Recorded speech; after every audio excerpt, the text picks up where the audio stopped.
Hi folks, thought we'd have kind of a different sort of episode today. A while back, actually I think it was, I don't remember if it was last week's video or 2 weeks ago's video. A viewer had a suggestion that I explain how I tie my hackamore for people that might not know. So first of all, you go to hackamore. That's the Bosal piece of it. I just run a simple hanger. Got a little homemade Feodor rig on it. It's not much. I start, you can see how the horse's head would go in that. I pass the tail through, down, up like so. Pull it through itself and get that settled down. That's the very base of it, the bottom. And then I go a few wraps. It depends upon the hackamore and the horse. And then I'll turn it over and I'll pull a loop up through itself like that. I'll hang the Bosal on my saddle horn and I'll stretch this out down to the horse's knee. That length is pretty good for how much rein you'll have. Then take my tail, pass it over on the back side, grab the tail of the tail, and then pass it through that big empty hole we made when we pulled our reins through.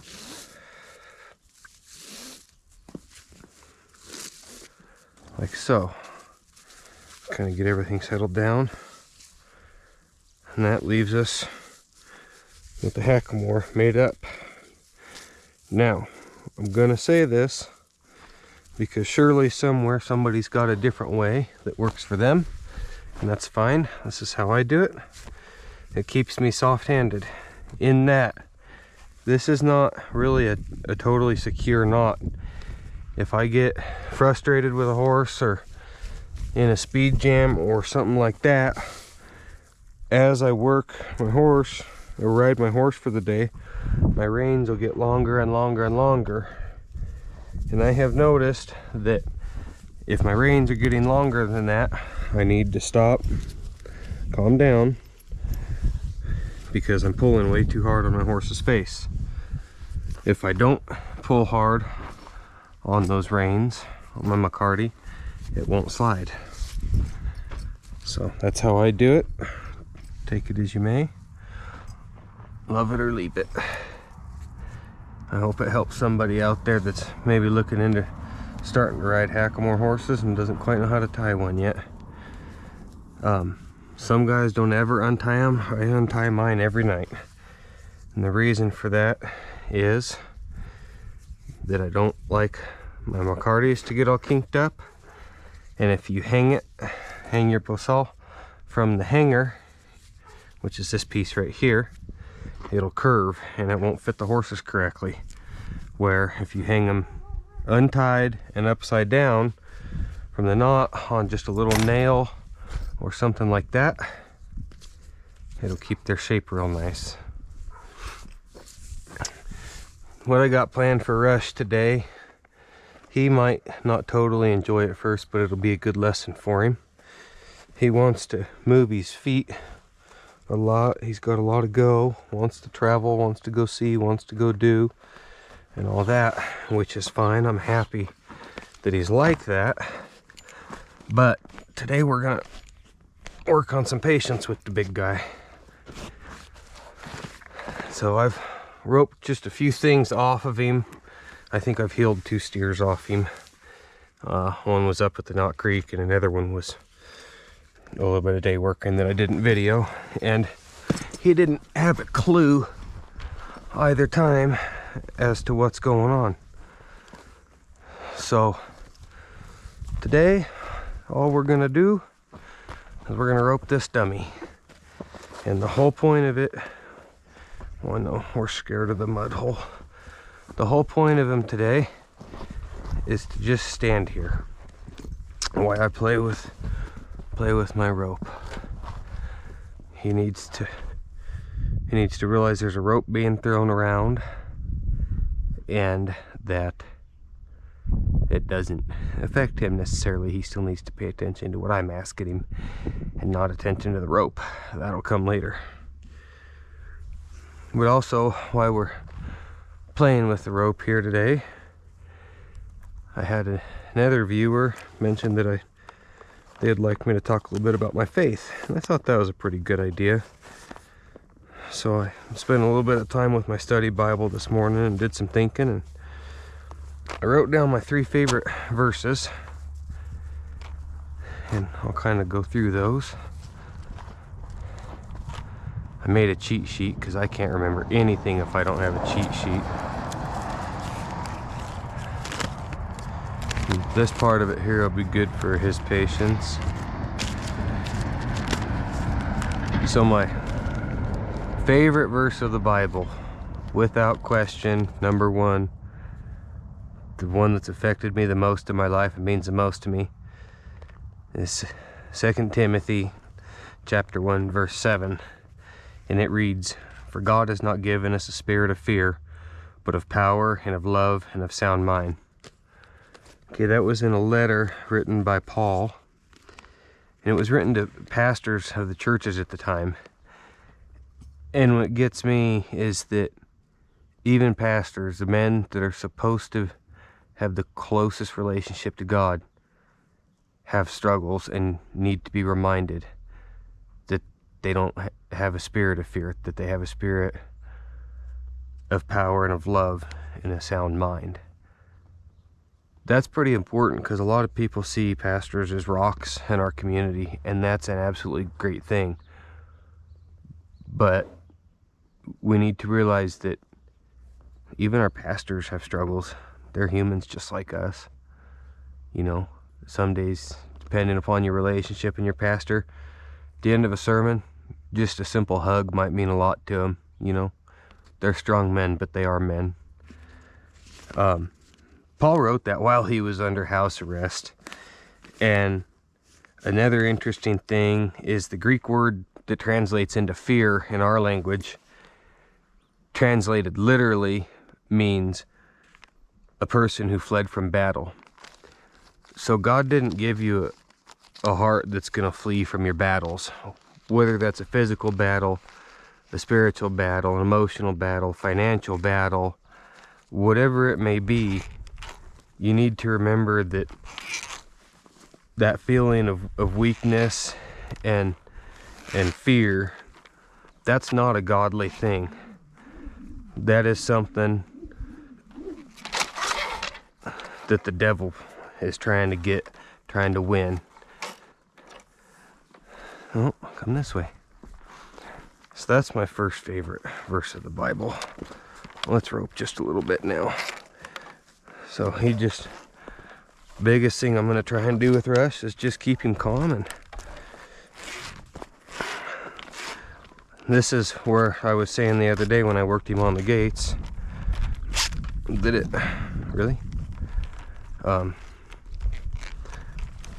really is nice to have them able to just ride off of one hand when they're young.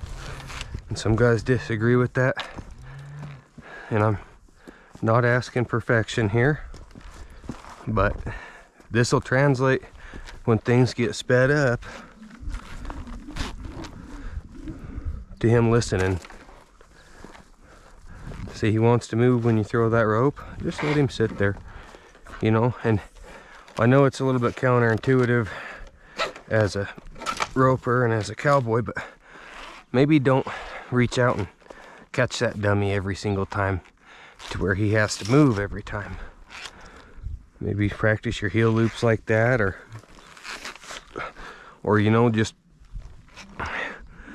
I'm intentionally gonna throw it off the right shoulder around those little pieces of bark laying there, because he don't have any idea what catching means right now. He just knows that this thing's whirling past his ears. As you can see, he's watching it, bumps him in the legs on the way up. That's all it's about right now, just getting him used to the sound and the feels and the way I move. And this will better your horsemanship too, because if you're on a colt that really wants to move his feet off the slightest cue, if you go to coil your rope up and you're really using your left hand a lot, you'll cue him to move. And of course, we don't want him to move right now. We just want him to sit here and be good. And he is being good, you know. Okay, maybe we'll throw in a couple loops where we didn't ask him to do anything. Maybe just to keep him interested, we'll just back him up a little bit right here.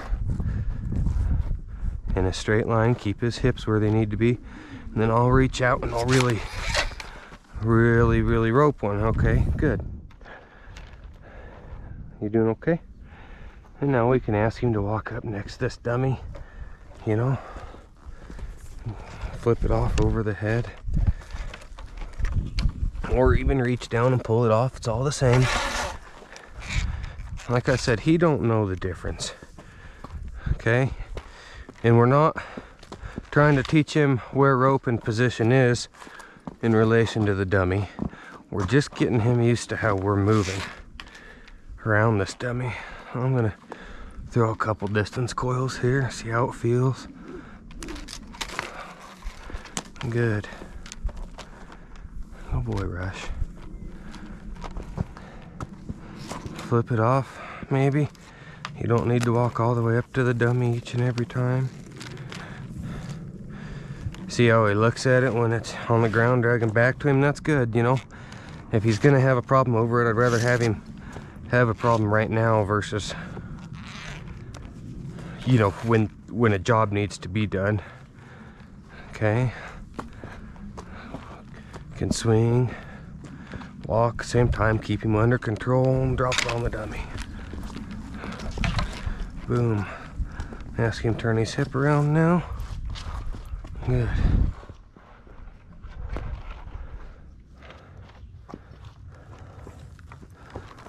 The whole thing is just about getting and maintaining control and keeping him calm while this roping stuff happens, because like I said, he don't know the difference between a miss and a catch right now. Okay. Part of this you can even see, he kind of wants to focus on that dummy, so we're just gonna spool a bunch of this line out here to the end of it. Turn him around here. Okay, now I'm gonna just rebuild my coils. Sit right here. I'm gonna let him see that these coils getting rebuilt don't mean nothing. That rope's gonna bounce around.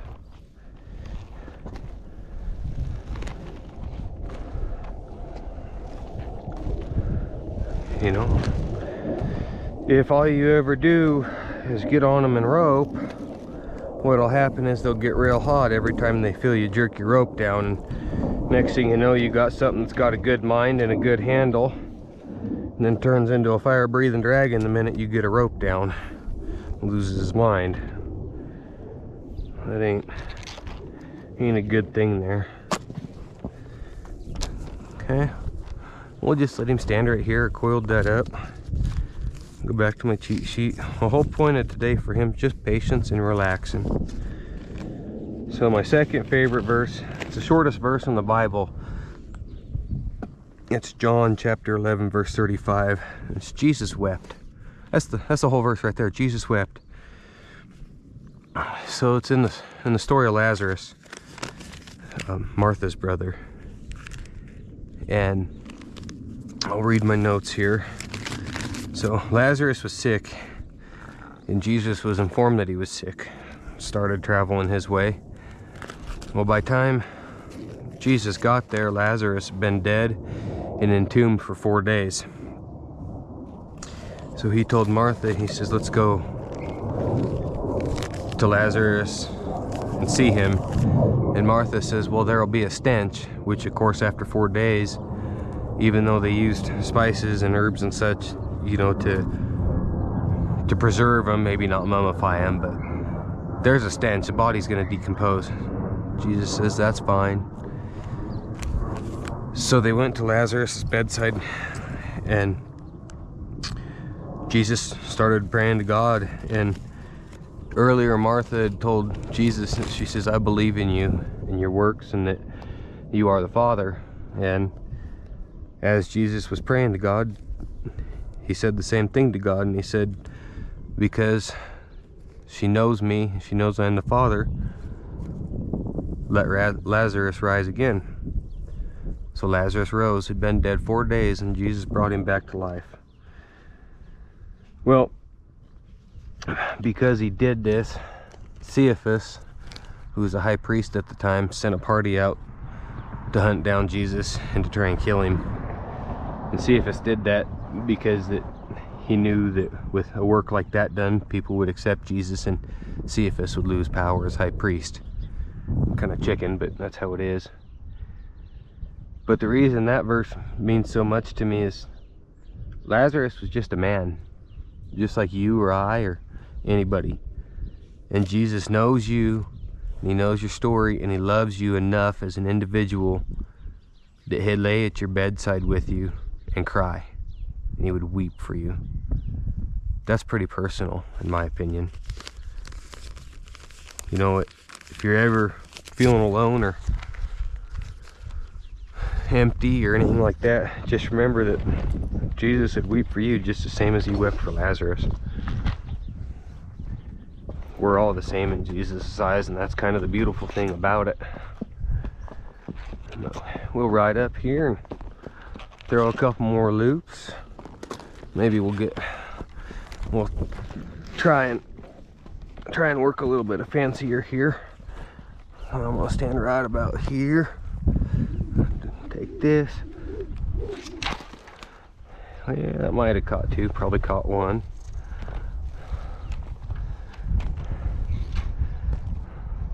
Again, Russ, the whole point of Russ is just stand here and let me practice roping this dummy off of him. You know, if you rope the dummy on the ground a lot, which you should, you can take for granted the half a step here and the half a step there that you'll take to make your loops work. Where a horseback, you know, might need to push your shoulder over to get this shot to work,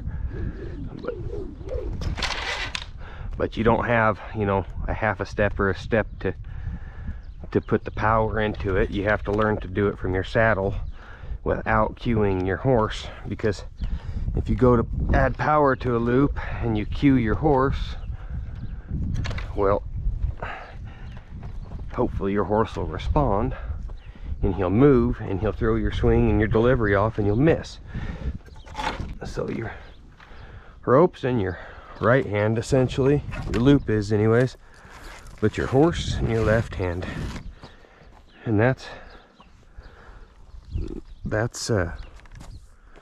just as big a factor as that rope is. See, now I'm just kind of playing with him, getting to move his hips one way, his shoulder another, just like we talked about working gaits on him the other day.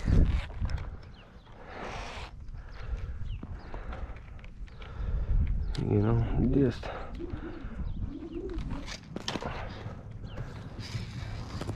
throw all your loops you would throw on a normal day or at a branding or whatever loops you have in your arsenal. Make sure and throw them right now.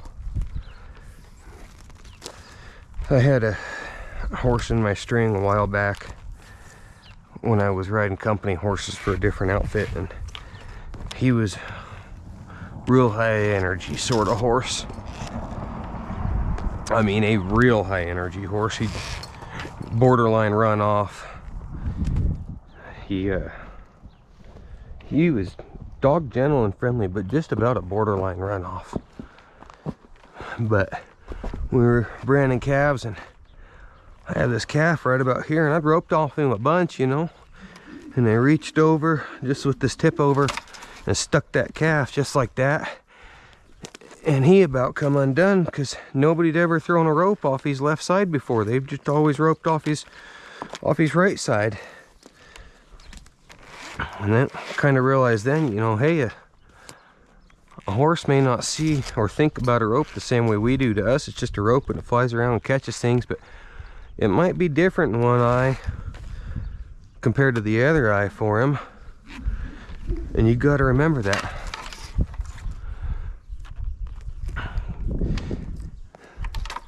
Their minds, as much as we like to personify a horse and make a friend out of him and all that, their minds do work differently than ours.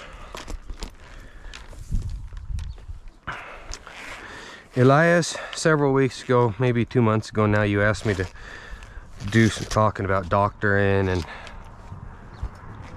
and medicines and stuff like that. And I filmed the first episode of that. It was going to be 3 or 4 episodes long. And when I went to edit it, the lady I had speaking with me, you couldn't hardly hear her. Excuse me. And you could hear me really well, and I couldn't get it to equal out. And then right in the middle of that interview, about 8 minutes of my footage was corrupt, so the whole thing was scrapped. And I do have intentions of doing that still, but I am trying to put good microphones and stuff done together. That way I can start the podcast I mentioned.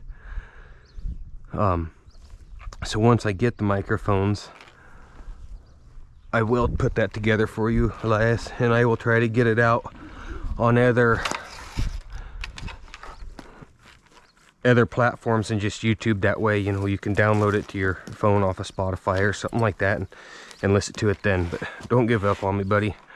I hope your cowboying's doing good over there. I know you guys have been getting some pretty cold, snowy weather lately. But anyways, we're just gonna throw a few off this side here. You see, he's not too worked up about it.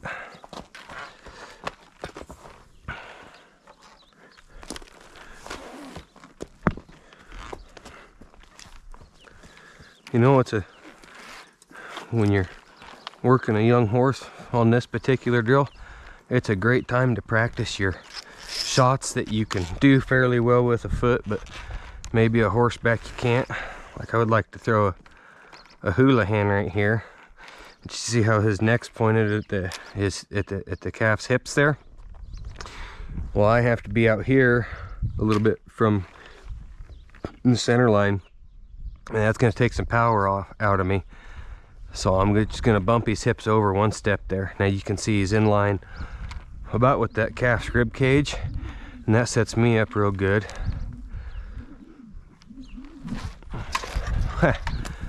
I was going to say to have enough power to get there, but so Razorback throws a little far, so I overshot him.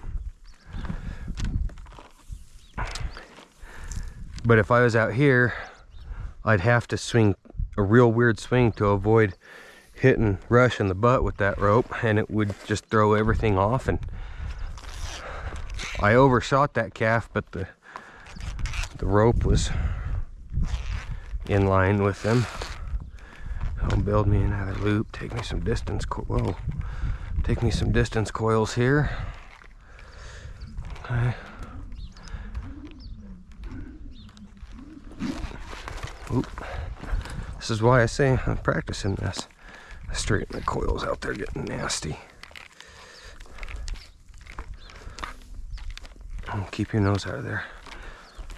Another thing he needs to learn is not to be turning around trying to look at me like that when we're doing this, because he'll get popped in the ears or the nose will make him mad, something like that.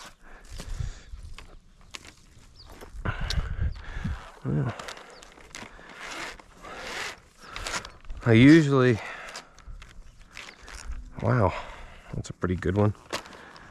Usually in the real world, when a calf's running left to right in front of me like that, I have a fairly accurate scoop loop that I can reach that far with, so I don't throw a lot of Houlihans. In the real world, I would probably just do something like this, and that works pretty good for me, but I do want to get more proficient with my longer Houlihans like that.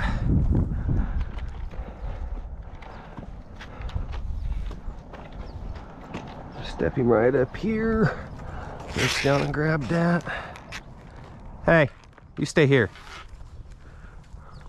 I don't know where you were going, but you stay in the yard. Come on, move your hip around now. Yeah, thank you.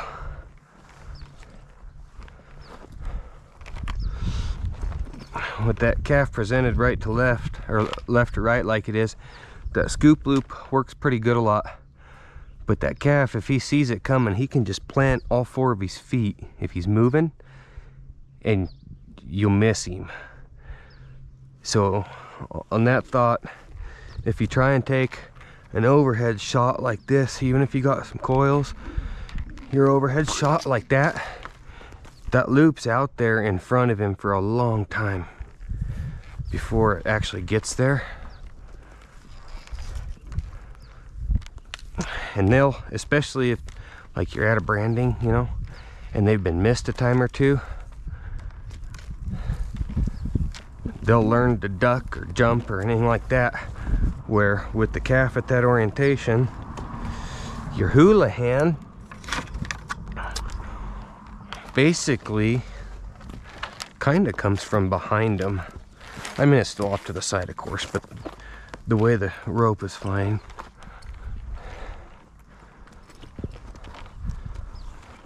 Hey.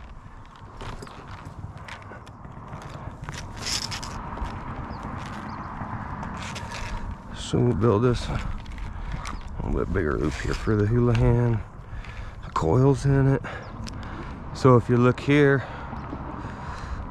as it flies, you see how that kind of came from this behind where your ears would be on your calf versus these two loops out here. The scoop shot was right at his eye, you know, it came straight at his eye like that. And then that overhand loop floated around out here and dropped down. Your Houlihan's a faster, smarter shot if you're proficient with it in that instance. I'm pretty happy with how Rush is doing. I honestly thought he'd be quite a bit antsier than he is. This horse never fails to amaze me.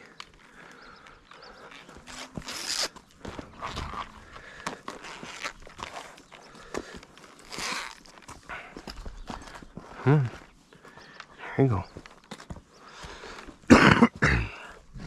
Excuse me. Alright, I'm gonna throw a heel trap right here. Nice soft delivery. Razorback stands up pretty good. Alright, I'm gonna pull my coil my rope up.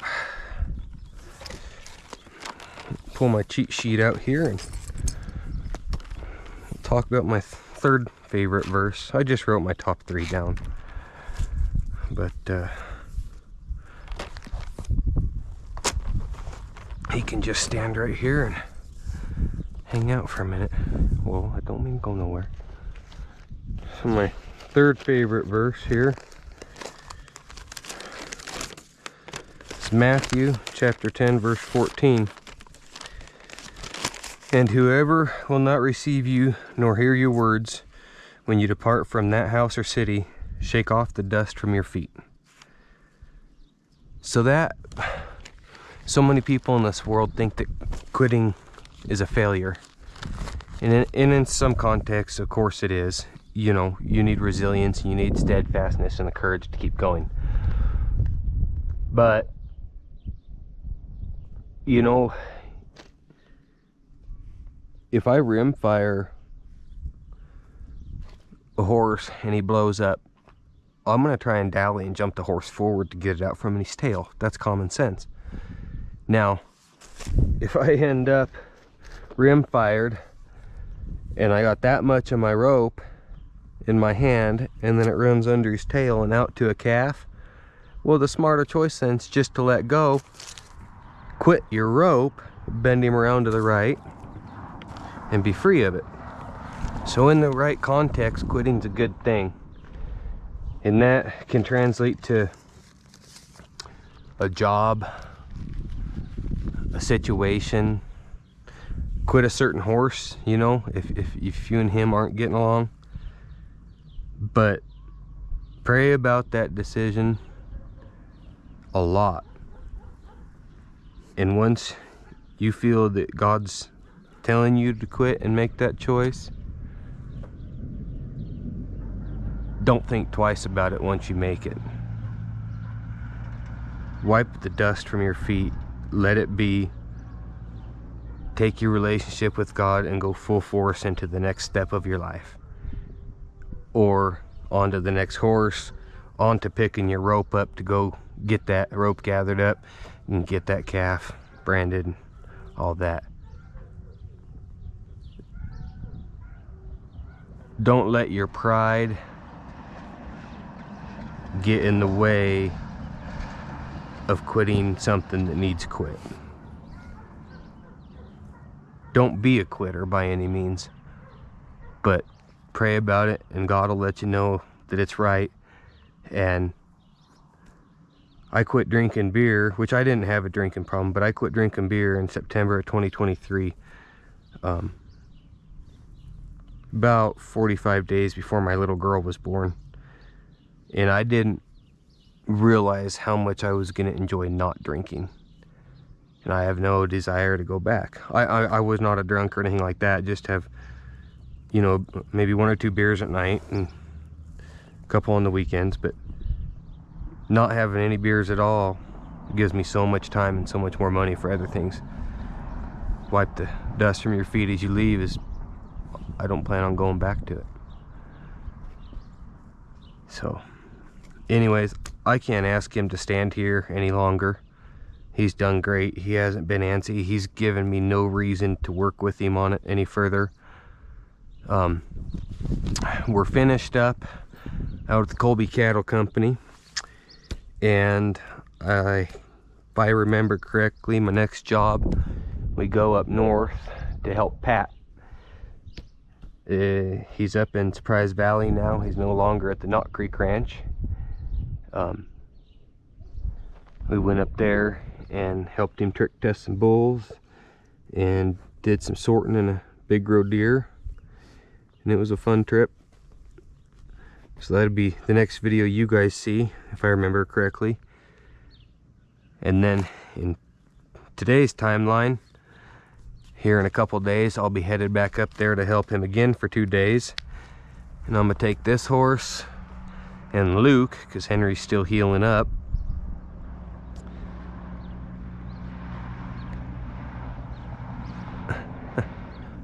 The post lady usually waves. She didn't today. Because Henry's still healing up. And I think Pat and I are gonna try and get a little bit of practice in before the ranch rodeo. So get to really rope some things on Rush. I think it'll be good for him.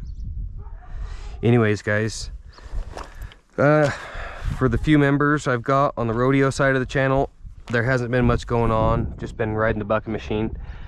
I'm gonna try and make a video about that here this week before I leave to go help Pat.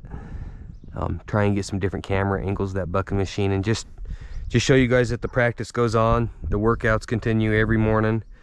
Things are going good. The first 2 rodeos are at the first weekend of April. If you're interested in following along with that content, it'll be on the members only side section. A $5 a month membership will get you access to those videos. $10 a month will get you that, plus early access to all videos. And a $25 a month will get you those 2, plus some members only live streams, which once we do have any members on that top tier, I will do some live streams and, you know, live Q&A, or, you know, if I'm haying or traveling or whatever the case may be, we'll get some face-to-face interaction. I'm looking forward to that.